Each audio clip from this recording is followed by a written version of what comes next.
say to somebody who was never been on it before and just was like, I am going to go out on a kayak and do what you do? What would you say if it was a new student from California? I'd say, yay! Welcome to my world. I'd welcome, because it's, as I said again, it's such a privilege, and it's such a different perspective to be at sea, or on the ice or on the water and looking the shore, having that feeling with the element. That it's for sure. I'll welcome everybody to do it, and more people that don't know anything about our St. Lawrence or sea body. But there was a guy, like during the race, who bashed his head against the port wall. I don't know what happened. Like the current took him up against there. So, I mean, would you give, if you were to give like any sort of prior warnings about what to be careful with? Oh yeah, I mean, I'd welcome them. We're talking about the winter now. I'd welcome them to come with people that know how to go at sea. Because obviously, if you look, the ice drifting, the currents, there is risk. I mean, obvious risk. There is way of communication. There is zone that you gotta avoid or work differently. Where, let's say, you've seen the Bassin Louise, when you go from a fixed part of ice and you see the drifting ice.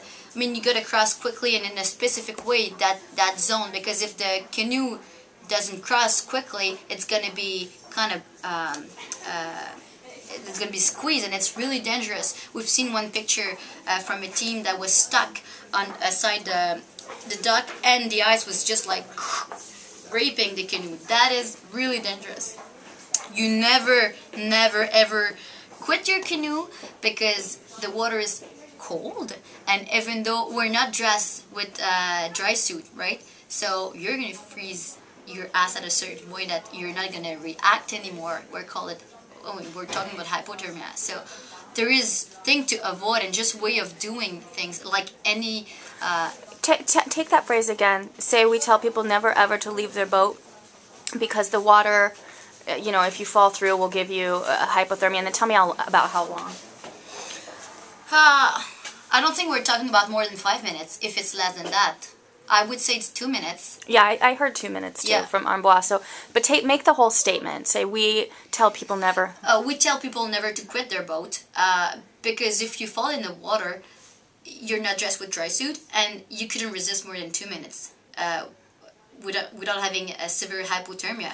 That means no reaction, and you won't be able to help yourself going over or on an ice. That is one point. And if it's a zone where there's a lot of ice, there's no strong current like in a river where you could be drift under, but who knows, like what's going on if you wouldn't be stuck in two pieces of ice that are just moving different side. So never, like, the canoe is your buoy, like it's your help.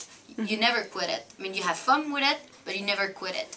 And you wear your life jacket as well, whatever it is, like if it's the Bell one, the kayak one, or the Zodiac one, you need to have one. It's going to protect you from drowning, as well as, like we have paddle, and we have a pick over the every paddle and under our shoes to be able to walk on the ice. So that can also give a certain protection, kind of an over mat that will protect you if you fall, because you just slid on a piece of ice. So yeah, never quit your ship.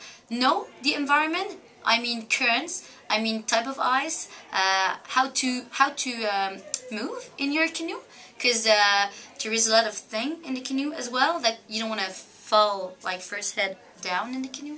So there is a lot of couple of advices that you need to know before doing such a sport or such